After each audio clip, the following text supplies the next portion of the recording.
उस समय भी यमुना जी को दूर से देखो तो श्याम वर्ण की है। उत्तराखंड में एक स्थान है कटा पत्थर, वो स्थान है जहां पहली बार यमुना जी पृथ्वी पर आती हैं हिमालय से। हम अपने लाल जी के अभिषेक का जल वहीं से मंगाते हैं, क्योंकि वहां बिल्कुल पवित्र है जल का स्वरूप।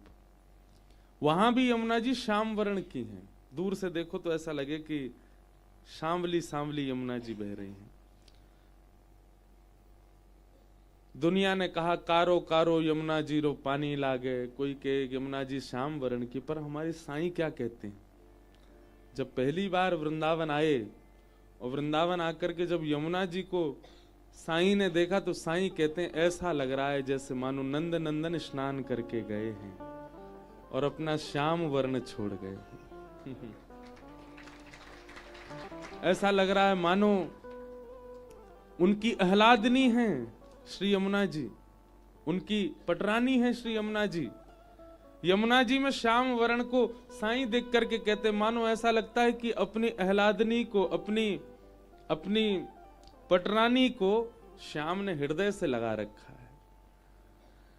इसीलिए ये वर्ण जो श्याम है ना यमुना जी का, ये वर्ण ही श्री कृष्ण है। आजकल तो यमुना जी में कालिया नाग प्रवेश कर गया है, इसीलिए जल ना पीने योग्य बचा, ना स्नान योग्य बचा।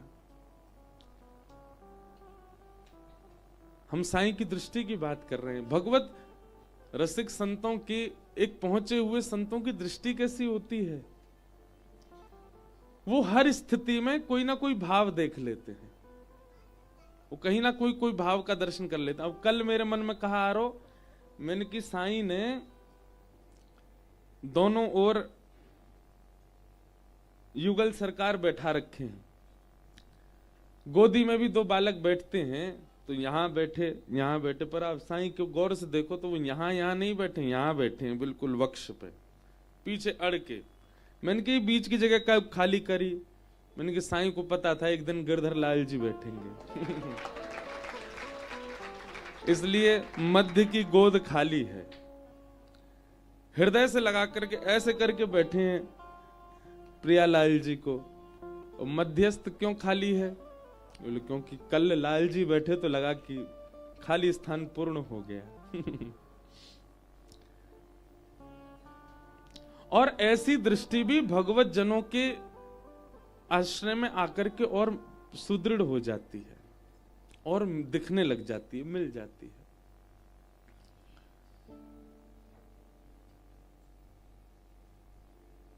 ऐसी दृष्टि हमारी हो जाए, ऐसा स्वभाव हमारा हो जाए। साईं जब गिरिराज जी को देखते हैं तो ये बात तो भागवत में भी लिखी है, पर हमारी कोकिल सखी, कोकिल सहचरी, क्योंकि मानसी में तो आपको सखी भाव में ही जाना पड़ेगा। आप अपने पुरुष भाव में मानसी में जाएंगे तो आपसे अपराध बन जाएगा, आपको सखी भाव धारण करना पड़ेगा। इसीलिए हमारे वृंदावन में महादेव भी गोपी बन के बैठे हैं, गोपेश्वर महादेव। भक्तिमती मीराबाई एक बार संतों के दर्शन के लिए गई, तब आपने एक महापुरुष के दर्शन की अभिलाषा प्रकट की, बड़ी प्रसिद्ध कथा है। तो उन संत के द्वारपालों ने रोक दिया, सेवकों ने रोक दिया कि हमारे महाराज जी तो केवल पुरुषों से मिलते हैं, स्त्रियों से नहीं मिलते। तो मीराबाई बोली, मुझे आज पहली बार पता चला कि वृंदावन में कृष्ण के अलावा भी कोई और पुरुष है। मैंने तो सुना था वृंदावन में सब गोपियां, केवल एक पुरुष है। और ये बात मीराबाई कहकर के गई कि उनके सेवक भीतर गए, संत के पास बोले एक बड़ी विदुषी नारी आई, आपके दर्शन को हमने रोक दिया कि हमारे महाराज जी महिलाओं से नहीं मिलते। तो वो कहकर के गई, आपने अच्छी खबर सुनाई, वृंदावन में कृष्ण के अलावा भी एक और पुरुष है, नहीं तो वृंदावन में तो सब गोपी हैं। वे महापुरुष कितने वर्षों से ना जाने साधना कर रहे थे, नाम जप कर रहे थे, आज उनका मानो जैसे हृदय किसी ने झकझोर दिया हो, नेत्रों से अश्रु प्रवाह होने लगा। बंधुओं एक बात बताएं आपको, आपके परिवर्तन के लिए 7 दिन का प्रवचन आवश्यक नहीं है। परिवर्तन के लिए एक शब्द ही पर्याप्त है। और वह एक शब्द भी पर्याप्त क्यों है? ठाकुर जी चाहते होंगे तो एक शब्द में ही परिवर्तन हो जाएगा, और नहीं चाहते होंगे तो 20 कथा सुन लो, कुछ नहीं होने वाला।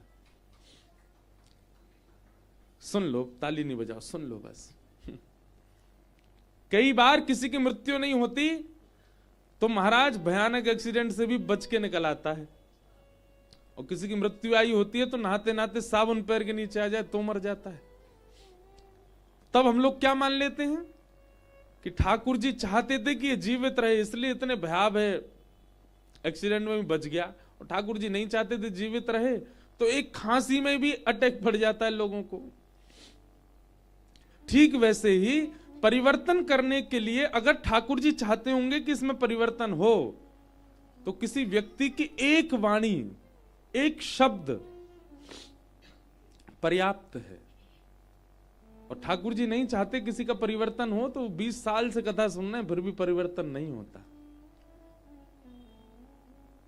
वे महापुरुष कितने वर्षों से भजन कर रहे थे, उनका इतना पक्का नियम था कि स्त्रियों से नहीं मिलना, पर मीराबाई की ये बात कि हमें पहली बार पता चला कि वृंदावन में कृष्ण के अलावा भी कोई पुरुष है, नहीं तो यहां तो सब गोपी हैं। उन महापुरुष के तो हृदय में बेचैनी होने लगी, बोले कि मैं इतना बड़ा ज्ञानी समझता हूं अपने आप को, आज तक इस तत्व को नहीं जान पाया कि वृंदावन में तो केवल एक ही पुरुष है। उसी समय अपने सेवकों से कहा, वो जो महिला आई थी कहां रहती हैं, उनका पता करो। क्यों गुरुदेव? बोले आज अपना नियम उनको देख के ही तोड़ना है, उनको देख करके ये नियम तोड़ना है कि मैं माताओं से नहीं मिलूंगा। तो परिवर्तन के लिए एक शब्द काफी होता है, आपके हृदय को झकझोरने के लिए एक वाक्य काफी होता है। हमारे साथ में एक पंडित जी रहते हैं, वो यहां तो नहीं है अभी, गोवर्धन के हैं, और ऐसा जीवन जीते थे अपना कि उनको कोई कमी नहीं, और फुल ऐशो आराम करना, खूब उधम मचाना, जो भी एक संसारी व्यक्ति करता है सब करते। गिरिराज जी में रहकर के भी उनने 1 या 2 ही गिरिराज जी परिक्रमा लगाई होंगी तब। लेकिन एक दिन गिरिराज जी में कहीं अपने मित्रों के साथ बैठ के कुछ कर रहे थे ऊधम, वहीं पास में ही एक ठेले पर पूज्य पिताजी महाराज की कथा चला रखी थी किसी ने, और उस कथा में प्रसंग गिरिराज पूजन का था। तो हमारे पूज्य पिताजी की शैली में बड़ी सुंदर वार्ता है कि जैसे ठाकुर जी गैया चरा के लौटे तो 56 भोग बनना है सब जगह। तो ठाकुर जी जैसे ही नंद भवन में घुसे तो यशोदा मैया बोली, लाला दूर दूर दूर दूर दूर, भीतर मत आइयो, नहायो धोयो है ना, जे के काजे भोग बननो है। यशोदा मैया ऐसे, तो पिताजी ऐसे सुनाते हैं कथा में। तो वे बोले कि महाराज जी मैं तो कुछ मित्रों के साथ आनंद कर रहा था, लेकिन दूर से सुनाई दिया वह दूर दूर दूर दूर दूर, बोले वो शब्द, बोले रात में मैं सोने गया मेरे कान गूंजे दूर दूर दूर दूर दूर, सुबह नहाने जाऊं दूर दूर दूर दूर दूर। अब इस शब्द में क्या है? कुछ भी तो नहीं। नाश्ता करने बैठो दूर दूर दूर, बोले वही, ऐसा मतलब ऐसी क्रेविंग हो अंदर से कि मैं कैसे दोबारा सुन लूं। बोले मैं ढूंढ के दोबारा गया उसके पास, तेने जो कथा सुनाई भाई कल जो चल लो काम है वो चला। बोले अब उसको भी नहीं पता था कल कौन सा क्रम था, पूरी कथा बोले महाराज जी मैं पूरे दिन उसके पास ही बैठा रहा, सुना और सुना, वो वाला शब्द आना चाहिए। अब हमें कहां पता कि वो कहां था। उस बहाने 3 दिन की कथा सुन ली उन्होंने, और सुनते सुनते सुनते बोले महाराज जी अपने आप वो कैसेट लगी, रील वाली ऐसे घुमाने वाली कैसेट होती थी,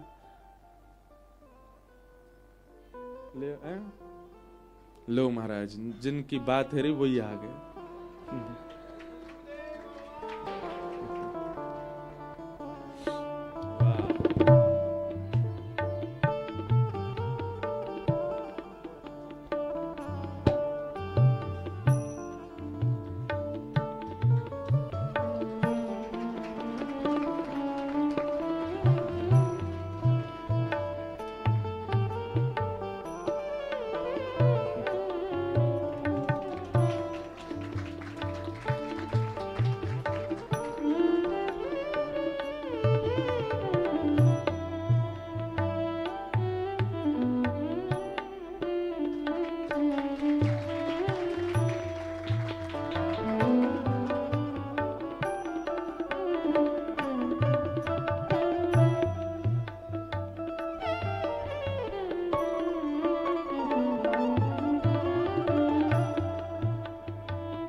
बोलो सद्गुरुदेव भगवान की।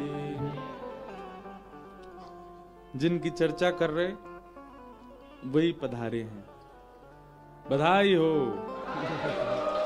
बधाई हो, बधाई हो।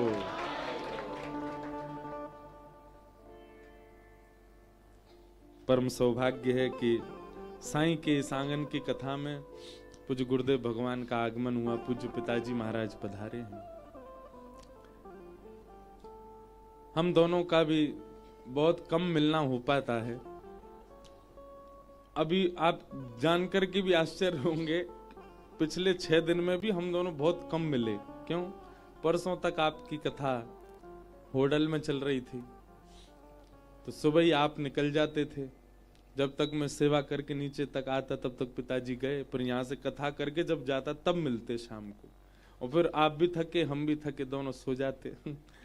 तो बहुत कम ऐसा भाव बन पाता है। आज पूज्य गुरुदेव भगवान पधारे तो हम क्या निवेदन कर रहे थे? दूर दूर दूर दूर दूर लाला भीतर मत आइयो, जय जय के काजे भोग बनना। अभी पूज्य पिताजी जब सुनाएंगे तो ये वाक्य निवेदन करूंगा कि सुनाए। तो ये वाक्य है तो सामान्य, पर एक व्यक्ति के ऊपर असर हो गया। और पंडित जी बोले, महाराज जी मैंने जन कितनी बार सुन लिया। बोले, मैं एक छोटो टेप रिकॉर्ड लेके गयो और वह ठेला वाले के पास बैठ के मैंने की, सुन तो कुछ 10 रुपया दे रहा हूं मैं, या कुछ चला मैं रिकॉर्डिंग करूंगा। बोले पूरी कथा नहीं महाराज जी, केवल वही दूर दूर दूर दूर दूर लाला भीतर मत आइयो, जय जय के काजे भोग बननो है। बोले ये मैंने महाराज जी लगातार सुना, 1 महीना 2 महीना 3 महीना, मेरे कानन में और कुछ चले ही नहीं। बोले जैसे लोग गाने सुनते हैं ऐसे मैं इस वाक्य को सुनता। बोले फिर मन में आई कि इन महापुरुष से मिला जाए, और आए और पूज्य गुरुदेव से फिर दीक्षा ग्रहण की। अब वे संगी रहते हैं हमारे, मेरे साथ ही रहते हैं। अब से नहीं, बहुत मैं छोटा सा तब से रह रहे हैं। अब कहने को तो शब्द सामान्य था, दूर दूर दूर दूर, पर एक व्यक्ति का पूरा जीवन परिवर्तित कर दिया। क्यों? क्योंकि कहने वाला सामान्य नहीं था, जिसकी वाणी से निकला वो सामान्य नहीं है, और जिनकी वाणी से निकला वो बैठे हैं। हमारे पूज्य गुरुदेव भगवान, आप श्री कथा करते नहीं, आप ही साक्षात भागवत जी हैं। हम तो आपको ही सचल भागवत जी का स्वरूप मानते हैं। यहां कितने लोगों की तो इतनी आयु नहीं होगी जितने साल से पूज्य गुरुदेव कथा कर रहे हैं। आज आप श्री का आगमन हुआ है। पहले महाराज जी गुरुदेव जी की वाणी सुन लें, आशीष सुन लें, फिर कथा क्रम में हम लोग प्रवेश करेंगे।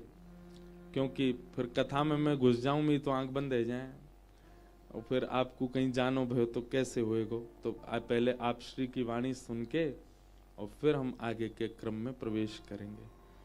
बोलो वृंदावन बिहारी लाल। जरूर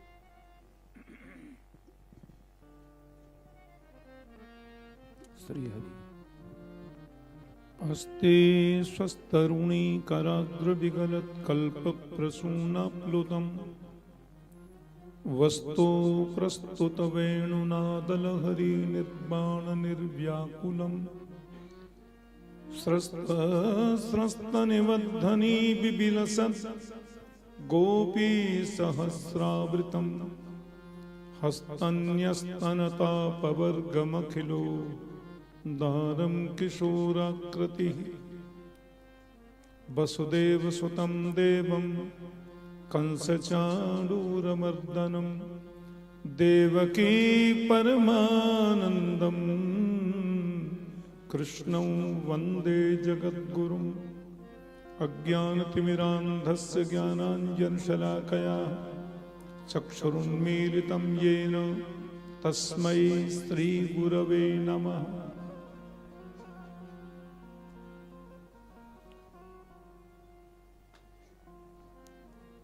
राधा गोविंद की महती कृपा,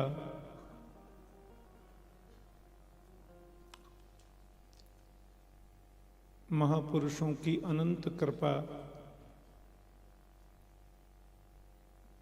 साईं दरबार में उनके आशीर्वाद और उनके सहज दरबार में भागवतोपासक चिरंजीव इंद्रेश उपाध्याय भागवत जी की कथा यहाँ कर रहे हैं और मैं श्रवण करता हूँ यहाँ की कथा तो मन में आनंद की अनुभूति होती है। अभी अमेरिका में हम कथा किए, हमारे बड़े प्रेमी हैं जगदीश काकवानी जी, उन्होंने कथा का आयोजन कराया जैक्सन हाइट में। एक और हमारे प्रेमी हैं अशोक एन चैनानी, ये शांति स्वरूप जी महाराज के दरबार से संबंधित हमारे सनातन संस्कृति के संरक्षण और संवर्धन में हमारे सनातनी सिंधी भाइयों का बहुत बड़ा योगदान रहा है। सदगुरु स्वामी टेऊराम जी महाराज हों, चाहे शांति स्वरूप जी महाराज हों, उल्लासनगर में भी मैं कथा किया जब इंद्रेश का जन्म नहीं हुआ था शायद, तो उल्लासनगर में 3 बार मैंने वहाँ दरबार में कथा की थी। कितने प्रेमी, कितने स्नेही, और उसी परंपरा के पूर्वज कोकिल साईं जी महाराज। हम बचपन में अनंत श्री स्वामी अखंडानंद सरस्वती जी महाराज की कथा श्रवण करते थे और स्वामी जी कोकिल साईं जी के बारे में इतनी अच्छी अच्छी कथाएं बताते, उनके अनुभव बताते, उनकी अनुभूति बताते, उनके ग्रंथ का उद्धरण दे दे करके ऐसी सुंदर बाल लीलाओं का वर्णन करते थे। तो भक्ति में चिंतन की जो सर्वोत्कृष्ट परिणति है, चिंता से मुक्त होकर के चिंतन की प्रविष्टि और चिंतन के माध्यम से परमात्मा की लीलाओं की अनुभूति, ये श्री कोकिल साईं जी महाराज ने अपने ग्रंथ में उद्धृत की हैं। बहुत से प्रसंग हैं, चिरंजीव इंद्रेश भी उसकी चर्चाएं कई बार उन कथाओं की वार्ता करते हैं, मन प्रसन्न होता है। और संपूर्ण विश्व में वैदिक सनातन हिंदू संस्कृति को अक्षुण्ण बनाने में, उसको सुरक्षित रखने में हमारे परम सनातनी सिंधी भाइयों का बहुत बड़ा योगदान है और इसके लिए वो प्रणम्य है, प्रणाम के योग्य है। मेरा तो बहुत आयोजन होते हैं अमेरिका आदि में इन परिवारों में, और कैसी अपनी पद्धति पर चलना, अपनी सनातनी संस्कृति, अपनी उस पद्धति को संपूर्ण विश्व में सुरक्षित बना करके रखना, ये बहुत बड़ा योगदान इस समाज का है।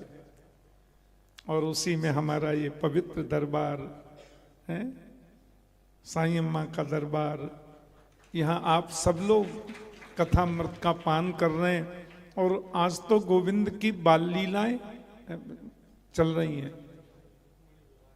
अच्छा, रुक्मिणी विवाह की लीला भी चलेगी। परमात्मा श्री कृष्ण योगेश्वर हैं, योगेश्वरेश्वर हैं। राम कृष्ण दो एक हैं, अंतर नहीं निमेश। इनके नयन गंभीर हैं, उनके चपल विशेष। राम और कृष्ण दोनों में अंतर नहीं है। महाभारत में विष्णु सहस्रनाम में लिखा, अनेक रूप रूपाय विष्णवे प्रभ विष्णवे। परमात्मा अनेक रूपों में प्रकट होते हैं, जिसमें राम कृष्ण दो। देखो 24 अवतार है ना भगवान के, उनमें 8 हैं ज्ञान योगी, 8 हैं कर्म योगी और 8 अवतार हैं भक्ति योगी। लेकिन राम कृष्ण का जो अवतार है, इनमें ज्ञान भक्ति कर्म तीनों दोनों में परिलक्षित होता है। ये तीनों अनुभूतियां दोनों के स्वरूप में दिखती हैं।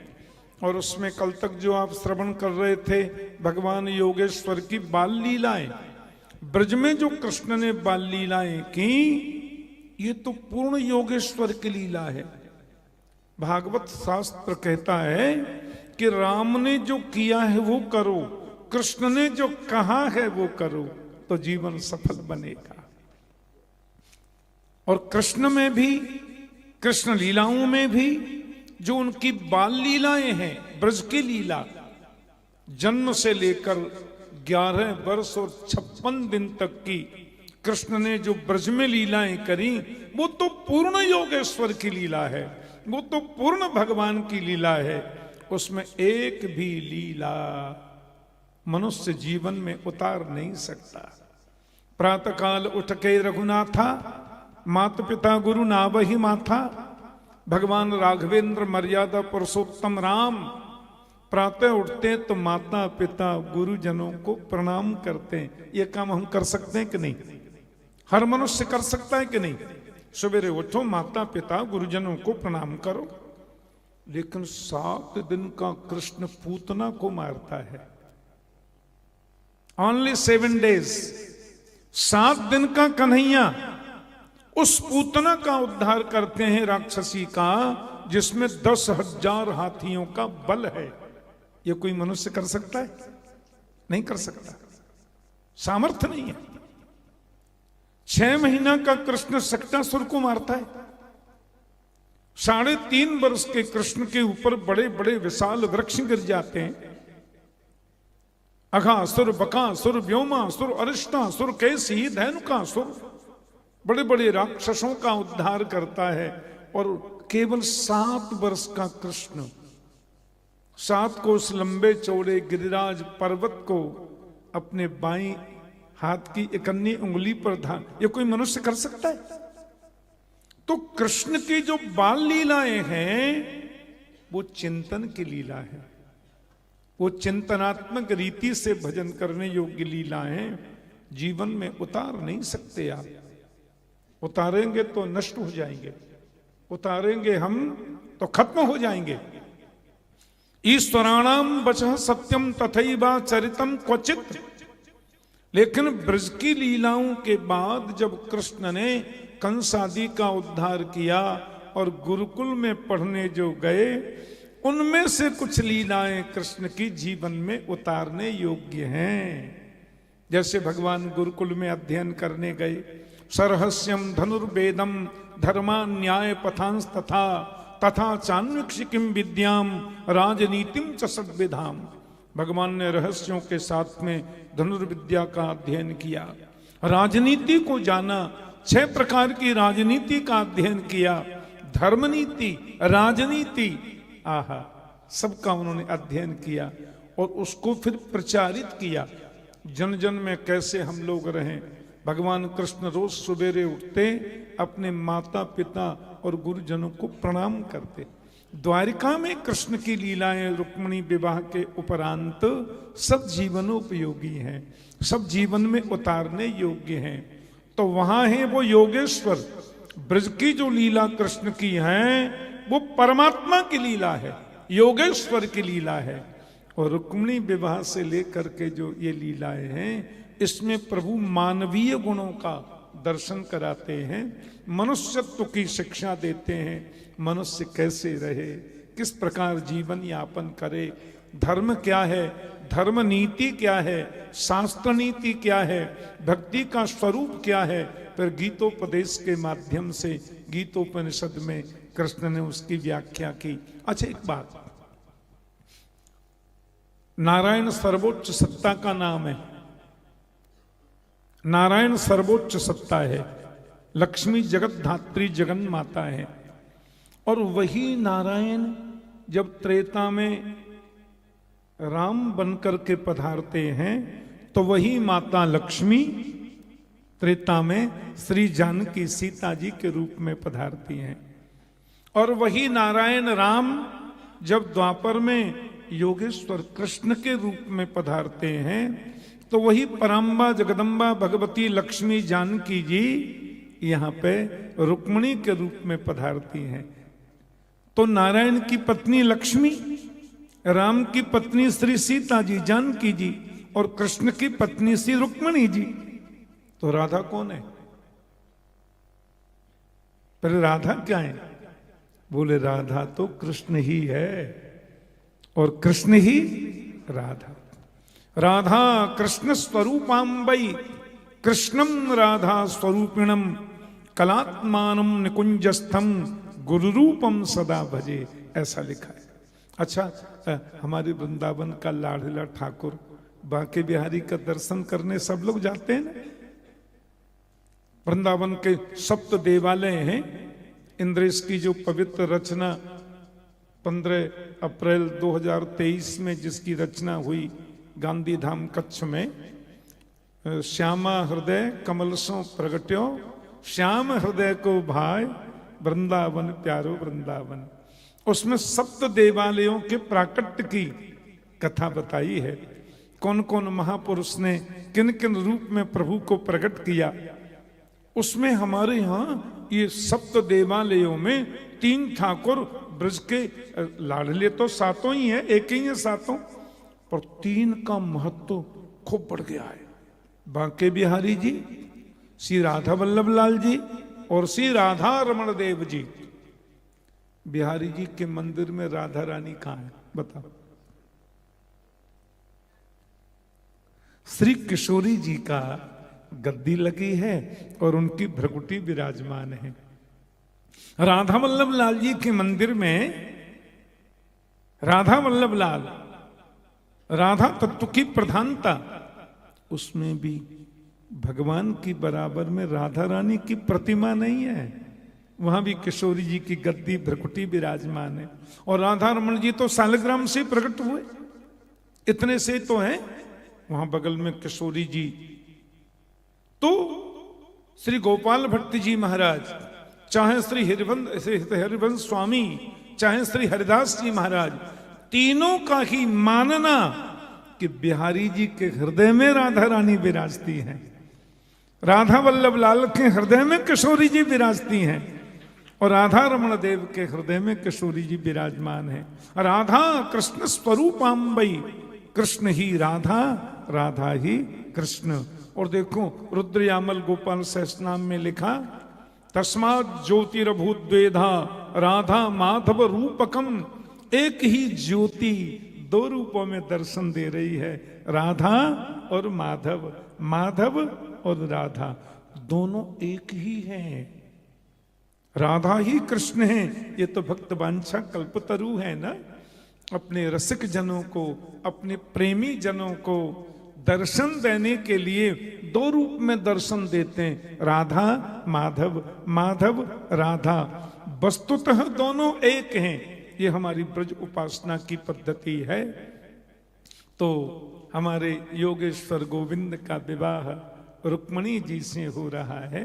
ये साक्षात लक्ष्मी माता है। पराम्बा जगदम्बा लक्ष्मी रुक्मिणी के रूप में प्रकट हुई। पंढरपुर में आप पधारते होंगे, वहां पे तो रुक्मिणी जी विराजमान है। भगवान पंढरीनाथ की बगल में रुक्मिणी जी, उनको रुक्मिणी इस नाम से जानते हैं। मैंने भी एक आध बार दर्शन किया। लाला की तो वहाँ कथा भी हुई और हजारों लोगों ने कथा का आनंद लिया। तो आज मुझे बहुत प्रसन्नता है, राधा माधव की ये क्रीडा भूमि और गोकुल साई पद्धति की ये साधना स्थली, जहां जिन्होंने चिंतन के माध्यम से राधा माधव की अद्भुत लीलाओं का दर्शन किया, ऐसी सिद्ध भूमि में आप कथा श्रवण कर रहे हैं। मैं तो एक दिन इंद्रेश से कह रहा था, बेटा हम लोग बड़भागी हैं कि ऐसी भूमि पर हमको भी कथा के माध्यम से अपनी वाणी पवित्र करने का अवसर मिलता है, वाणी सिद्ध होती है। और यहाँ वृंदावन में बिना किशोरी जी की कृपा से और बिना उनकी आज्ञा के प्रवेश नहीं मिलता। हाँ, यहां आकर के कथा श्रवण का यदि अवसर मिल रहा है तो समझो लाडली जी ने हम लोगों को बुलाया है, किशोरी जी ने बुलाया है, और उनकी कृपा से ही कहने का अवसर प्राप्त हो रहा है। अब इंद्रेश की कथाएं सुन के मुझे बहुत प्रसन्नता होती है, मन में आनंद होता है। हमारे गुरुदेव अनंत श्री स्वामी रामानुज प्रपन्नाचार्य गुरुदेव की जो परंपरा, जो पद्धति, उसको अक्षुण्ण बनाया इंद्रेश ने, और उसको और बढ़ा रहे हैं पूरे विश्व में। इससे हम ब्रजभाषा में कहें कि हमारे खूब आंसू पहुंचे लाला ने, ऐसा बोलते हैं। हमारी परंपरा को आगे बढ़ाया है और उसको ऐसे महापुरुषों के, ऐसे संत जनों के, और सब संत प्यार करते हैं, सब संतों का आशीर्वाद मिल रहा है। और जीवन में क्या चाहिए? आप जैसे महान भक्तों का सानिध्य, उनको सुनाने का अवसर और संतों का आशीर्वाद। तो राधा माधव का आशीर्वाद तो ऑटोमेटिक मिलेगा, उसमें तो कोई वाणी गुणान कथने श्रवणौ कथायाम हस्तौ च कर्म सुमनस्तव पादयोर्नः स्मृत्याम शिरस्तव निवास जगत प्रणामे दृष्टि सताम दर्शनेस्तु भवत तनूनाम। तो नलकुबर मणिग्रीव ने जो कहा कि हमारी दृष्टि संतों का दर्शन करे, भगवान बोले हमारा क्यों नहीं? संतों के ही दर्शन की बात क्यों कहते हो भाई? तो बोले नहीं नहीं, भवत तनूनाम, वो संत कोई और नहीं, आपका ही तनु है, आपका ही विग्रह है, आपका ही स्वरूप है। गीता जी में लिखा है, यो यह श्रद्धस्स एव स, जिसमें तुम श्रद्धा करते हो, जिसका तुम चिंतन करते हो, जिसमें तुम भावना रखते हो, एक दिन तुम वही हो जाते हो। लाली मेरे लाल की जित देखूं तित लाल, लाल ही देखन मैं गई, मैं हूं वह गई, ऐसा संत।